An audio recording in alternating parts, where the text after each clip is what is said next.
joy sur les vagues de ma vie.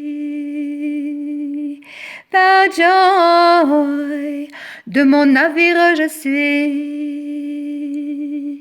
le capitaine. J'ai brisé mes chaînes. Je pense que on devrait tous considérer cette malformation que l'on a à vouloir automatiquement tout tenir autour de nous. Derrière cet attachement, automatiquement, il y a un système de contrôle qui se met en place. Un système de gestion, un système de calcul. Et là, l'ego est très fort, parce qu'il va tout calculer pour continuer à rester attaché, ou qu'il va continuer que l'autre soit attaché surtout, sans que ça se voit même, parce que c'est presque, caché d'ailleurs. Si on le regarde bien, on ne le montre pas ça, on a une certaine... quelque part, on n'ose pas le montrer de toute façon. Hein. Mais on va quand même vivre ça avec du calcul. Et on va tout calculer finalement pour que ça se passe bien pour nous.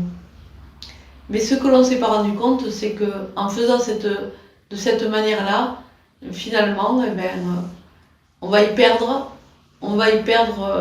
la spontanéité, la joie et la relation authentique. On va y perdre la relation authentique. On va perdre finalement cet accueil que l'on peut avoir. C'est comme quand on tombe amoureux, vous savez, au début, tout est léger. Et finalement, on tombe amoureux, donc en tombant, on tombe très bas. Et là, qu'est-ce qui se passe? Eh bien, on va commencer à rentrer dans ses possessions, ses observations, ses jugements, et finalement à commencer à se dire mentalement, oui, j'ai envie de faire quelque chose dans cette relation-là. Alors, on va projeter plein de choses, et là, finalement, la relation, on va l'infecter beaucoup de mental, et elle va perdre sa nature. J'aimerais bien que vous vous rendiez compte que cette nature-là, finalement, des relations, de la relation ou de soi-même, de ce qui vous plaît, que vous souhaitez vivre, doit être une relation justement où vous ne mettez pas d'emprise dessus. Où vous n'essayez pas d'en faire quelque chose. Où il n'y a pas quelqu'un à l'intérieur de soi là qui dit je veux ça, je veux pas ça. Quelqu'un qui n'est pas en train d'observer ce qu'il est en train de faire. Je dirais même qu'au fond de nous, on le sait très bien ce que je suis en train de dire, par moments on s'en rend bien compte, mais on ne veut rien y faire.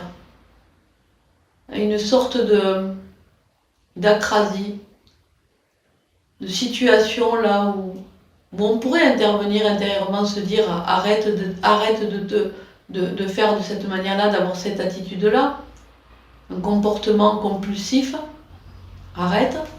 Eh bien non, on continue et puis on se dit c'est pas grave, je le vois, c'est pas grave. Mais non, on le voit pas. Ce que je vous dis, vous le voyez pas.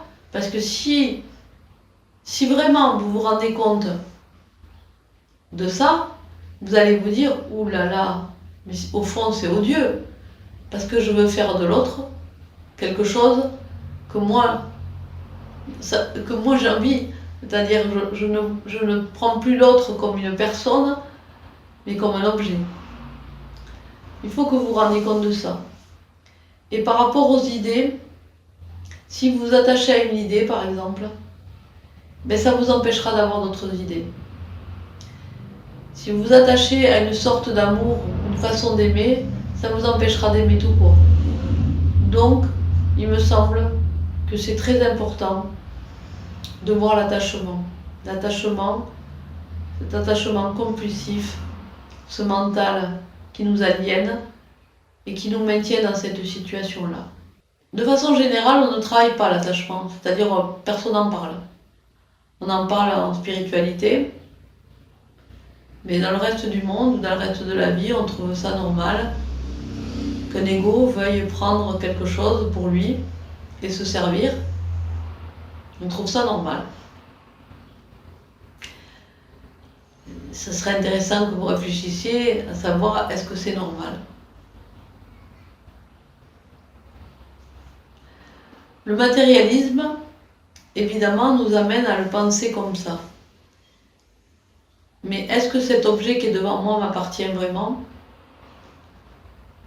Est-ce que cette maison m'appartient? Elle peut être écrite sur un papier, il peut y avoir un contrat et marqué mon nom sur un papier, mais est-ce que vraiment quelque chose m'appartient?